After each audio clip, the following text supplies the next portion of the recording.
anybody tí ò bá ti faramọ́ Muslim presidential ticket tó belong sí another religion tí ò ṣe Muslim, you can leave Nigeria because Nigeria belongs to them. Tí ọ̀pọ̀lọpọ̀ ń sọ wípé irú kí lè yọ ọmọ ní fowó ṣe, ọ̀rọ̀ tó sọ síta ilágbára, ọ̀pọ̀lọpọ̀ orí nǹkan tó bàdí ń bẹ̀. Èmi mo rí nínú statement yẹn, mo rí determination pé wọ́n ti ready fún ogun and every war situation tí àwa South àbí every other religion tó bá fẹ́ gbé dìde, they are fully ready. Ohun tí mo rí ń bẹ̀ nìyẹn. But ǹjẹ́ o wà wẹ́ wípé wọ́n ti padà lọ bá the same malam jigger wípé ọ̀rọ̀ tó sọ ó ti lànà lọ́nláyìn o, gbogbo ayé ló kàn dé àmọ́ pé kí ló le tó báyìí, ṣe fẹ́ dógun lẹ̀ ni. What happened to that your Sultan of Sokoto? One Nigeria is not negotiable. Okay? The same Malam Jigri sọ fún gbogbo wa wípé ohun nǹkan tó ń sọ, òun ti sọ, òun ò dẹ̀ hold anybody any explanation. If you are not okay with what he said, you can do whatever you like. Kò kàn òun ò dẹ̀ hold anybody any explanation or sorry or any apology or whatsoever. Òun mí nǹkan tó ń sọ, òun dẹ̀ dúró lé lórí ni. Alpha. Ǹjẹ́ ti rí anybody ní other part of Nigeria bí Atiku, bí Sheikh Gumi tí wọ́n tètè máa condemn tí àwọn Southern bá sọ̀rọ̀, especially Chief Sunday Adéyẹmọ Igboho. Kí dẹ̀ ni Igboho máa ń sọ wípé ẹ̀yin Fúlàní tó wà nílẹ̀ Yorùbá tẹ́ bá ti mọ̀ wípé ẹ̀ní lè bá àwọn ọmọ ìran Yorùbá ìran òun gbé pẹ̀lú àlàáfíà làwa yàn láàyò. A kì í para wa. Tó o bá ti lè gbé pẹ̀lú àlàáfíà, kó ẹrù ẹ kó padà lọ sí náà tí ibi tẹ́tí láìkì kẹ́ máa para yín kẹ́ lọ máa jagun yín bẹ̀. Ṣèbó máa rí ìmídélé ṣòwò rẹ̀ máa tètè fò síta. Irú ọ̀rọ̀ bẹ́ẹ̀ yẹn ti pọ̀jù lẹ́nu Ìgbòho. Who is Ìgbòho? Á bẹ̀rẹ̀ sí ní àtàkẹ́, á bíríngẹ̀, á wọ̀ṣẹ̀, á ja yamayama àti gbogbo àwọn mufti àti gbogbo àwọn olúwo, gbogbo àwọn Islamic clerics gbogbo ilẹ̀ Yorùbá wọ́n á fò yẹyẹyẹ online. Islamic clerics mélòó lẹ ti rí tó ti bọ́ síta tó ti wá kọ̀ndẹ́mù nǹkan tí Málàmù sọ? Ṣé ẹ ti rí wípé ohun tá fọ fún fèrè wọn òun ni wọ́n fọ síta? Ara nǹkan tí wọ́n fẹ́ kí bàbá Tinubu kó bá wọn gbé síta kí gbogbo wa lè mọ̀ wípé Nigeria does not belong to Christian or traditionalists. It's an Islamic country. Ẹrú ni àwa other religion lábẹ́ Fúlàní àti ní abẹ́ àwọn Mùsùlùmí. As a matter of fact, with that statement tó jáde lẹ́nu Malam, ó ń jẹ́ kó yé ìwọ àti èmi wípé àánú wa náà ń ṣe, àánú wa ń ṣe wọ́n tó bá ready lẹ́ni láti sọ pé wọ́n fẹ́ pa gbogbo Christian tó wà Nigeria àti àwọn traditionalists. Kò sí justice fún ẹ̀mí wa because ìlú wọn la wà. Bóyá kò tún tí ìyè lọ́rọ̀ tí mò ń sọ. At the same time, Islamic clerics ni máa yẹn o ní under Sultan of Sokoto. Ṣùgbọ́n Sultan fúnra lára ẹ̀ tó máa ń kọ orin one Nigeria is not negotiable. Has he come out to debunk what that Malam said or láti warn Malam for what he's saying? No. Ẹ wá gbọ́ nǹkan tí Sultan of Sokoto sọ ká lè mọ̀ wípé ọ̀rọ̀ tí Malam Jigri tó sọ síta ohun tí wọ́n jọ plan ni, ohun tó ń ṣẹlẹ̀ àjọmọ́ gbogbo wọn ni. Ẹ wá gbọ́. Sultan ní Christians, Muslims should stop insulting one another. That is how to live in peace. Just the same way you allow them to live in peace in the northern part of Nigeria. Muhammadu Saad Abubakar, the Sultan of Sokoto, has urged Christians and Muslims in Nigeria to stop insulting one another, saying religious tolerance is essential to living in peace, just the same way you allow Christians to live in peace in Sokoto under your nose. The Sultan spoke on Tuesday in Abuja at the international conference. We must be honest with ourselves that Christians can stop insulting Muslims. Muslims can stop insulting Christians, and that is how we live in peace, he said. Ṣé ti rí wípé kò rí nǹkan kan sọ? Wàláhì, kò rí nada. Ìyẹn lánàá ló sọ o. Gbogbo nǹkan tí Malam yẹn sọ bó ṣe lágbára tó tí gbogbo àgbáyé sọ pé kí ló lè tó báyìí? Sultan of Sokoto rí nǹkan kan tó bá dín bẹ́ẹ̀ tó sọ. Because he's speaking their mind now. Ohun tó wà tí gbogbo wọn jọ mọ̀ ní ìwà àtẹ̀mí nìkan láàmú. Àwa ní ká gba orílẹ̀-èdè, ẹ̀yin ọmọ Yorùbá kan wá sọ wípé ṣe la fẹ́ kógun jà lọ ọmọ àlè ni wá. Gbogbo yín tẹ̀lé somebody like me lóko. How far? Tẹ̀lé mi kó wá gbọ́ fídíò. I want to reply a very brainless, senseless, nonsensical religious leader. I don't want to cause issues because if government do not caution this, then Christianity is in problems. Though there's not leaders in Christian, only few people are leaders. One shameless, a fool, old man. I won't call him sheikh. He's not want to be a sheikh. Maybe Yaya Jengiri or Jengiri in Kano, who says that Christian and infidelity or something like that. Infidel. I am surprised that this person is still in existence. You're supposed to have jailed this man, jail him. If it's a Christian that said that, hey, this or that. This is the issue of Muslim ticket. Nigeria is not mature for all these Muslim tickets. Right? That you know what they call by infidel, you know the meaning. It's an insult to all Christendom. And these are the people that wanted to even cause Nigeria to be Islamized. And while you are keeping this person, governor is there praising. That governor must not be voted for. Must not be voted for. And in a situation like this, we want to divide Nigeria into two: Christian state, a country, and Muslim country. But the government does not even see it coming. That this can cause issue. If it's Christian, now DSS will have run after them. Where's DSS now? The so-called DSS, where are they? Why can't they arrest this man? There's a lot of injustice in this country. Without your teeth, hold man for nothing, brainless. You need to apologize. And even the governor that is there, how can governor did marry for about maybe 2,000 or 30,000 people, spending the states somewhat of 17 years? Is it matured? Wannan daga yin kalaman na aka nuna sake jaddadawa musulun din nan. Mutane da dama sun fito suna ta sukanka da 'yan siyasa da ƙungiyoyi da sauran suna ta sukanka. Ya kake ji da wannan sukan? Sukan nan dama ai na riga na saya na biya. Tunda Annabi sallallahu alaihi wasallam ya ce al-ulama'u warasatul anbiya. Malamai magada annaba ne. To mu ma almajiran mu wannan makaman muke so mu ga mun gaji annabawa, to mun san irin zagin da wa'anda ba sa son musulunci suka wa Annabi sallallahu alaihi wasallam ya jure, suka yi wa malaman musulunci suka jure. To fatashabbahu in lam takunu mithlahu. To mu da muka zo daga baya mu kakkamanta, ko da yake ba wai iya za mu kamanta su ba. Shi yasa na rungumi hakuri, ni bana ta magana mai zagi, ni dai ya zama gaskiya na faɗa ciki da bai ya fahimta ta kenan, ta haka ko kyarar ba. Eba ṣe ti gbọ́ bó ṣe ń lọ. Primate Ayọ̀délé dádì mọ́ anointing sir. Ohun tí ọkùnrin yẹn sọ ńbẹ̀ ni wípé èdè tó jáde lẹ́nu ọ̀rọ̀ tó ń sọ òun ò sì sọ òun ò sì wí bó ṣe rí nìyẹn, bó dẹ̀ ṣe jẹ́ nìyẹn. Ó ní ìwọ tí ò bá ti tẹ́ lọ́rùn ó lè fi Nàìjíríà lẹ̀, òun ò owe anybody any apology. Nǹkan tó ń sọ òun ti sọ, òun dẹ̀ dúró lé lórí.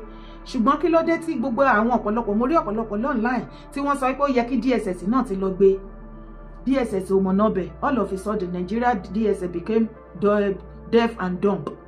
Even Sheikh tó bá jẹ́ Igboho ló sọ̀rọ̀ àbí any other Southerner, ṣé Sheikh Gumi ò ní ti sọ̀rọ̀ sí online. All of a sudden Sheikh Ahmad Gumi became deaf and dumb.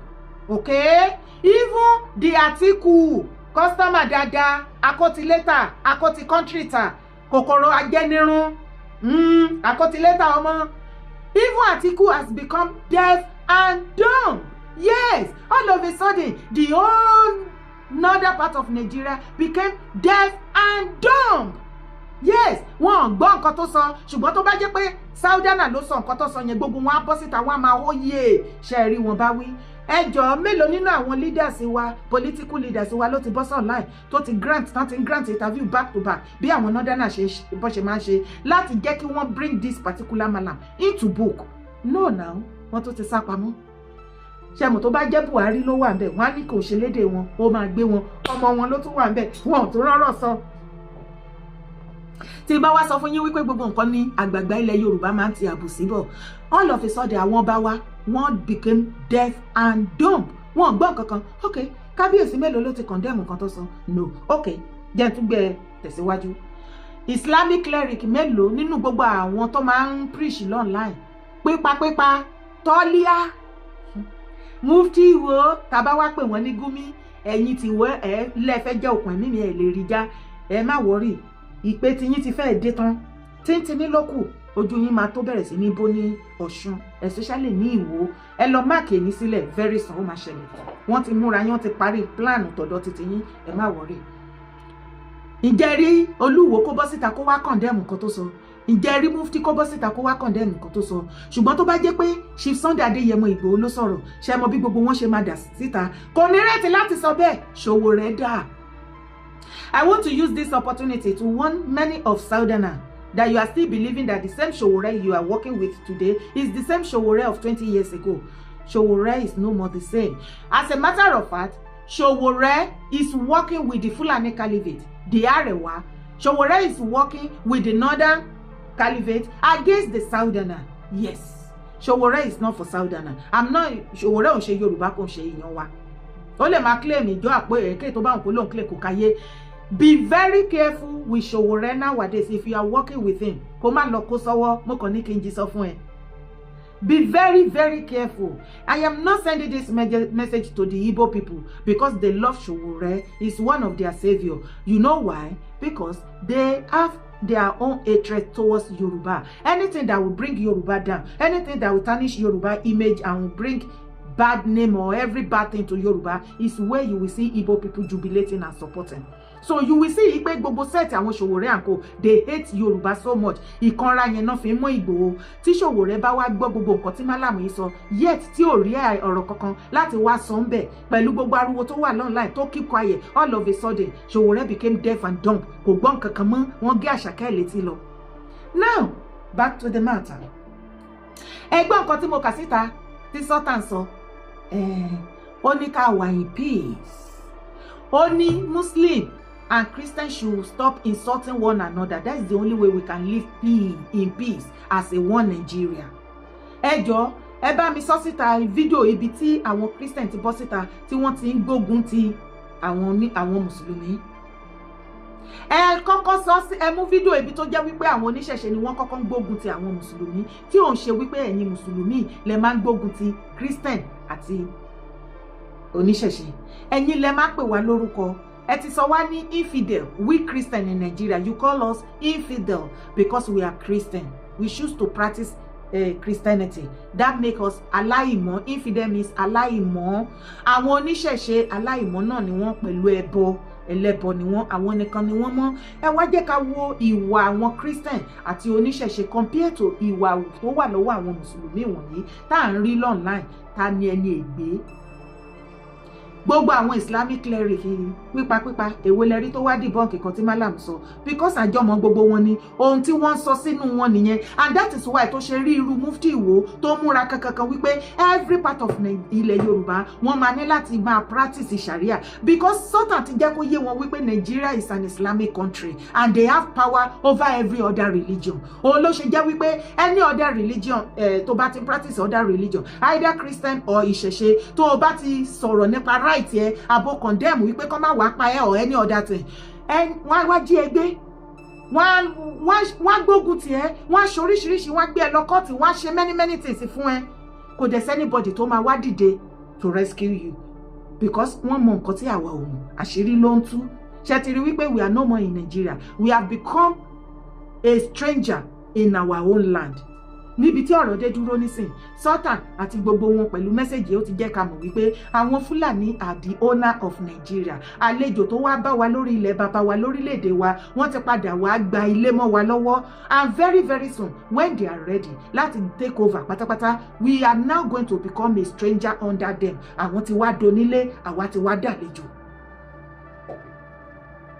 Bàbá Tinubu tẹ́ bá kùnà láti fún wa ní regional kẹ́ tó kúrò a jẹ́ wípé ẹ mọ̀ sí gbogbo nǹkan tí wọ́n plan. Bàbá Tinubu tí presidency tí wọn ò bá debunk àbí kí wọ́n condemn nǹkan tí Malam yìí sọ ṣe rí quietness tó wá silent tó wá láti Aso Villa àyẹ̀ ń jẹ́ kó yé gbogbo àgbáyé wípé gbogbo nǹkan tí Malam sọ President Bola Ahmed Tinubu àtijọba wọn is in support of what he said. Ṣùgbọ́n ẹ rò dáadáa o wípé gbogbo tí Malam yẹn sọ ń bẹ̀ kò síbi tó gbà tó fi campaign fún bàbá Tinubu ìwọ tó bá wà reasonable, rather ó throw bàbá Tinubu under the bus. Ó ń jẹ́ ó fà á lé ikú lọ́wọ́, ó fà wọ́n lé àgbáyé lọ́wọ́ wípé yes, bàbá Tinubu àti ìjọba wọn, there is a Christian genocide in Nigeria. This malam has confirmed there is a Christian genocide in Nigeria.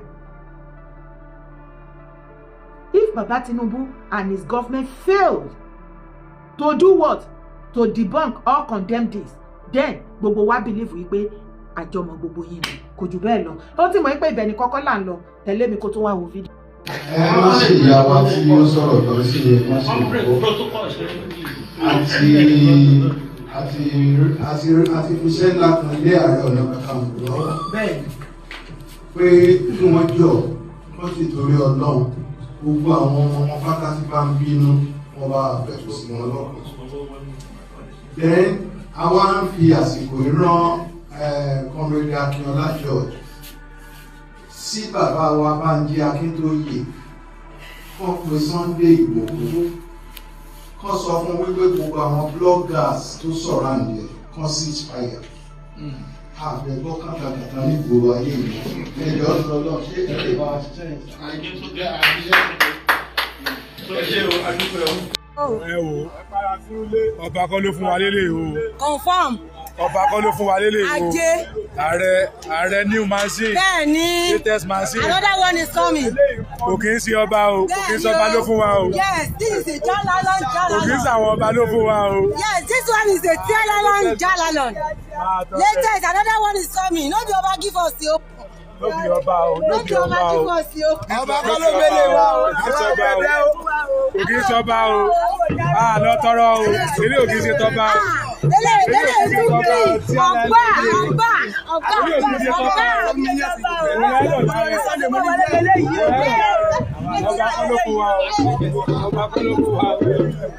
Oh, ceasefire indeed. Wọ́n ní ẹ ceasefire.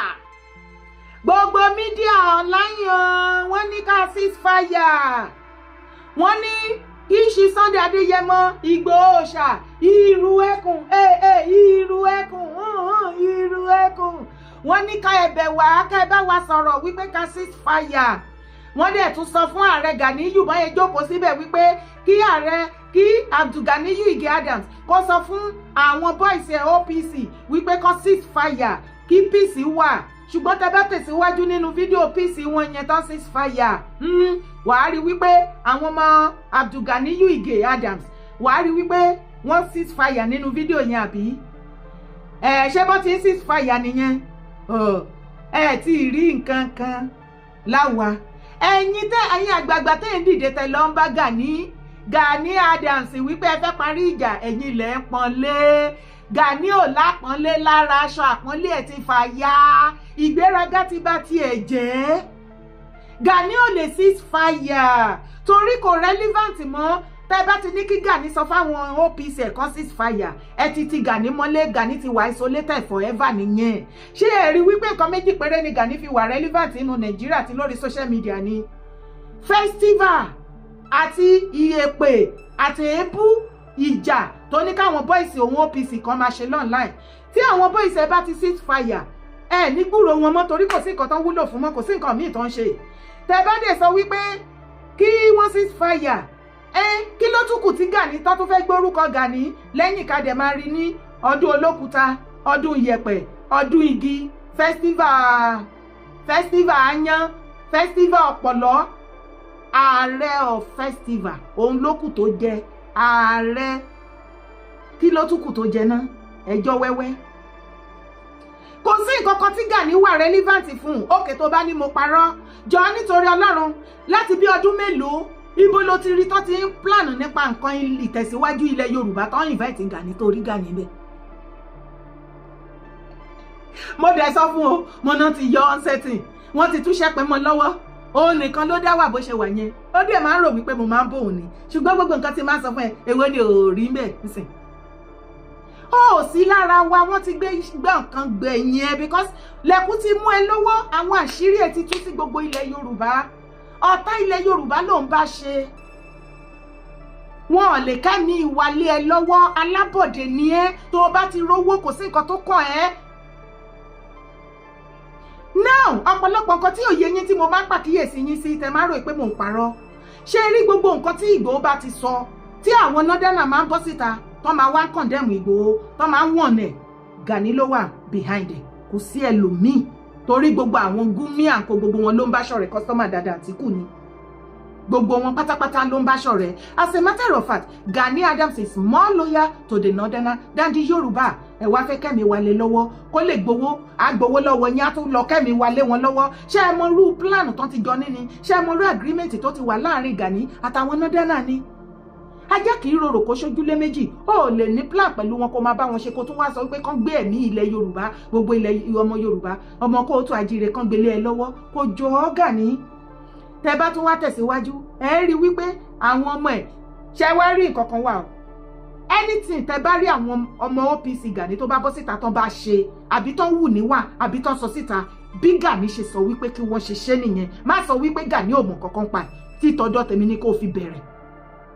Lọ́dún tí Gani gbé ní ìgbà tó ó kọ́kọ́ gbé gbẹtugbẹtu jáde ìgbà tó pẹ́ ó wá gbé ajá lọ sórí Ògún ni ẹlẹ́ẹ̀kejì tó máa gbé ewúrẹ́ lọ bíyà ìṣù àbí nǹkan kan wọ́n mú píṣọ̀ mi báyìí tán gbé síbẹ̀ gbàgàdàgbàgàdà wọ́n rìkọ́ọ̀dù ìkan sọ wípé ẹ má rìkọ́ọ̀dù kan má rí ìkejì sọ wípé no ọ̀gá sọ wípé bá a ṣe nìyẹn ká ṣe ká tán kámẹ́rà so everything tẹ bá rí tí OPC Gani bá ń sọ tó wù níwà tó ń ṣe nǹkan tí Gani nìkan lọ ṣe ni ẹ ti rí wípé Gani ti ń fi ìkanra Ìgbòho ó ti fi mọ́ bàbá Ọọ̀ni lẹ́yìn ìgbà tó ń bá bàbá Ọọ̀ni jà torí orí àpèrè Aláàfin torí ó fún ní oyè Ààrẹ Ọ̀nà Kakanfò of Yorùbá land láti ọ̀dọ̀ Aláàfin Adéyẹmí àná ó wá yẹn rí ti ọ̀tẹ̀ ogun tí bàbá Aláàfin àná àti orí àpèrè Ọ̀nìrìṣà tí wọ́n jọ ń jà Gani bá gbé sórí òun ló ó bìlífì pé òun fẹ́ yẹ̀yẹ́ Ọ̀nìrìṣà òun ló ṣe lọ mú aṣọ funfun ìdí èlòkù ó fẹ́ máa pakájà bíi ti bàbá Ọọ̀ni ẹ̀ẹ́rì tó lọ gbé ọ̀pá sọ́wọ́ funfun bíi ti bàbá ojú ló ka mọ́ gbogbo nǹkan ẹ lọ wo Gani dáadáa látòkè désàlẹ̀ almost everything nípa Ọọ̀ni òun ló máa fẹ́ ṣe because ó fẹ́ useless Ọ̀nìrìṣà.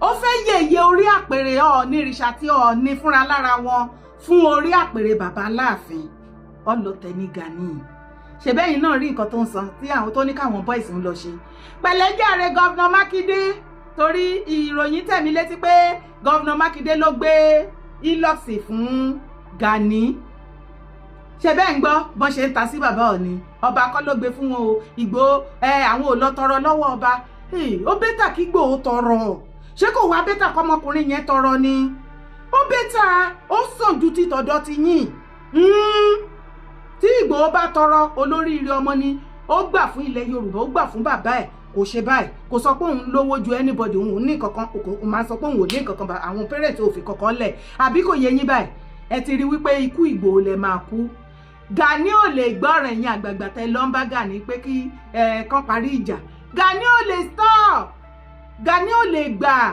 Gani ò lè stop because nǹkan tó fi ń dórúkọ nìyẹn tá bá stop wọn ní kúrò Gani mọ́ wọlé bí àrá for life nìyẹn tẹ́ bá nírọ́ ni mo pa ẹni kí Gani sọ pé kán stop for 1 month lásán kó má lè attend the festival kankan bóyá ẹ máa gbúrò anything tó ń jẹ́ Gani abẹ́ máa anybody máa rántí ẹ̀ is a gunner. Gani ò lè cease fire ó bìlíìfì pé òun àti OPC boys òun 5 million òun wọ́n fẹ́ kojú ìjà pẹ̀lú gbogbo àwọn ọmọ Yorùbá òun fẹ́ bá wa jà òun fẹ́ win wa bóyá Gani àtàwọn OPC 5 million bóyá àwọn náà máa ṣẹ́gun àwa ilẹ̀ ikó tó ajíire ni o àbí àwa la máa ṣẹ́gun ẹ̀ lórí ibi tá a kẹsẹ̀ bọ̀ ṣòkòtò yìí àti kẹsẹ̀ bọ̀ ṣòkòtò kan náà. On behalf of gbogbo media ẹ̀yin dádì wa mọ́mì wa àwa gbọ́rọ̀ sí yín lẹ́nu o Ìgbòho kọ́ ló sọ o àwa ò kàn nígbà kí Gani ní káwọn boys kan jẹ́ okùn ẹ̀mí ọmọkùnrin yẹn bọ́ ṣe pa bàbá Fáṣẹ̀hùn níwọ̀n ìgbà tí Gani ò ti lè sọ fáwọn boys kan ceasefire àwa náà ceasefire as a matter of fact kí ni mo wí kí lẹ́ni kí n sọ ìjà ṣẹ̀ṣẹ̀ bẹ̀rẹ̀ ni tẹ̀lé mi. gbogbo ẹ̀yin ọmọ Yorùbá káàkiri àgbáyé gbogbo ẹ̀yin bàbá wa lọ́balọ́ba níjòyè honorable senator governor bàbá adúpẹ́lọ́ bàbá wa Ọ̀nìrìṣà Ọ̀jájá adúpẹ́dúpẹ́ gidigidi lọ́wọ́ wọn o mọ́tò tí wọ́n fún wa rèé kéèyàn sọ̀rọ̀ kó dẹ̀ sí bẹ́ẹ̀ tí bàbá Ọọ̀ni yìí ọjọ́ mi lójú bàbá fi hàn yí pé olórí aládé gbogbo tó ń pa àwọn làwọn adúpẹ́ lọ bàbá wa onírìṣà olórí aládé gbogbo kọ́lọ́ jẹ́ mi yóò bá ṣe kábíyèsí fún mọ́tò tí bàbá gbé fún àwọn Ọ̀ṣun state ìrú ẹ̀kún tí Àwòrò jẹ́ commandant wọn òun ni wọ́n ti brand wọ́n dẹ̀ gbé wá fún wa láti fi hàn so a fi kọ́kọ́rọ́ lé lọ́wọ́ sí iṣẹ́ tó ní kẹfì ṣe lọ́sùn tí bàbá fi sọ pé kẹfì ṣe security bàbá làwọn fẹ́ kẹfì ṣe lọ́sùn òun ní kẹfì ṣe o kì í ṣe pé tọkọtìyàwó kẹ wá ń jà àwọn àlẹ gbé mọ́tò rú ẹkùn lọ́bẹ̀ security ẹ ṣàbò fáwọn aráàlú ẹni tí ń lọ sóko kó lọ sóko lálàáfíà àwọn tó ń dìyàn gbé ẹ wá wọn wọnú gbó mọ́tò tó ṣe wọgbó ilé ọ̀sán tó ṣe wọgbó ẹ wọgbó tí wọn ẹ bá wọn pò ó kọlọ́njẹ́ bàbá wa ò ní ogun wọ́n dàgbà wọ́n lò bí 170 inú ayé wọ́n jẹ́ pé sẹ́tọ́ lọ́rùn bàbá ò ní wá jẹ́ kọlọ́njẹ́ kí wọ́n lè jẹ́ àfi bàbá wa Olúbàdàn ẹ bá ń ṣe kábíyèsí bàbá wa Olúgbọ̀n ti orílẹ̀ Ìgbọ̀n kábíyèsí bàbá wa Àwùjalẹ̀ bàbá Aláké bàbá wa Ajérò Ajérò ti Èkìtì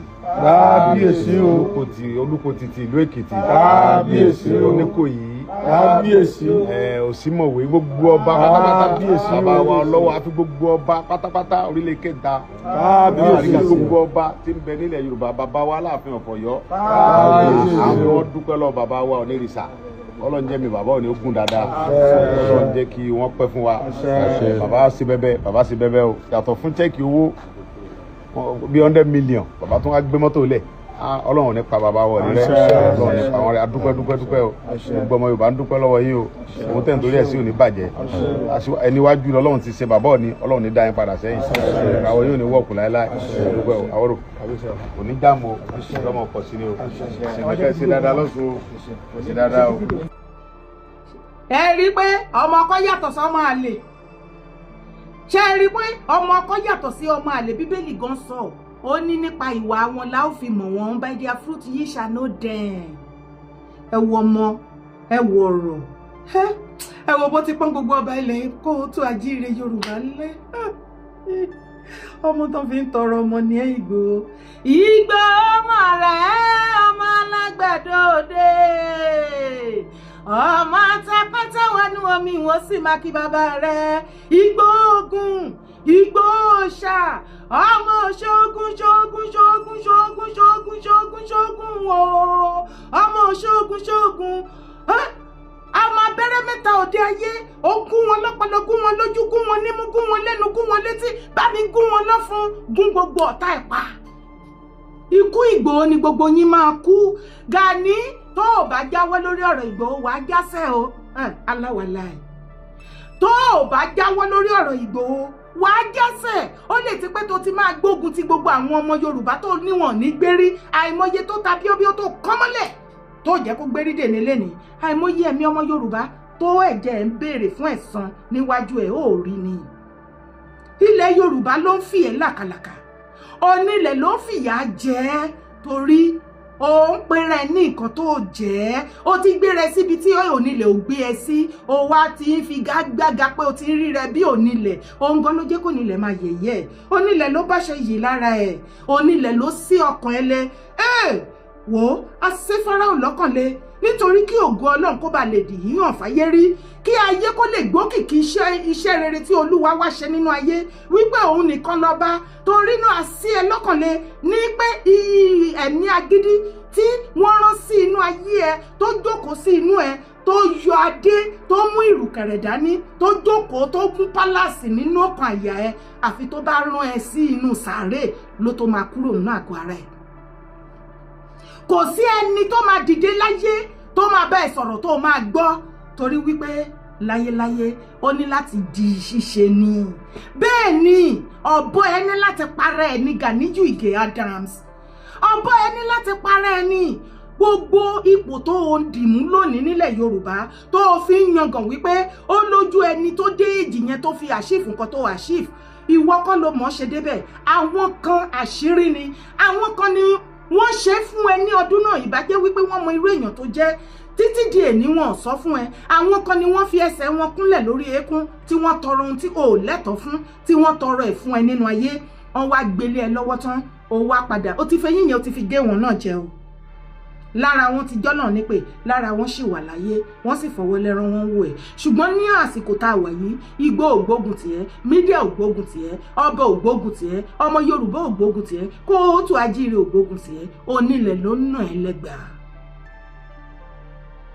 gbogbo iṣẹ́ òkùnkùn ibi tó ṣe sí orí ilẹ̀ kóòtù àti ọmọ kóòtù ajíire ẹ̀san ló ń ké lórí ẹ̀ ó dẹ̀ tí ì rí nǹkan kan Gani Ige Adams ó tí ì rí nǹkan kan torí àbákú laṣọ ewúrẹ́ ó máa worst fún ẹ báyìí lọ títí di ọjọ́ alẹ́ in fact ó máa dé stage kan tó jẹ́ wípé wàá gbé nǹkan jẹ wàá wà isolated sórí ìṣirí mo yìí tẹnumọ́ fún eré ló pé sórí gbogbo àwọn tó rálí ràǹdì àti gbogbo àwọn ọmọ ogun tó rò pé òun rí lò nísìn ìkankan lọ́mọ wọ́ yọ ìkankan ní gbogbo wọn máa fẹ́ mọ́ ẹ lọ́wọ́ wàá sì máa fojú ọkàn wò wípé wọ́n sì rálí ràǹdì ó sì pọ̀ bọ́n ṣe pọ̀ tẹ́lẹ̀ ó ní mọ̀ pé gbogbo wọn ti fẹ́ ó mọ nǹkan tó ń ṣẹlẹ̀ by the time tó bá máa ká lójú ẹ̀ tó fi ríra ẹ̀ tán tó ṣe wà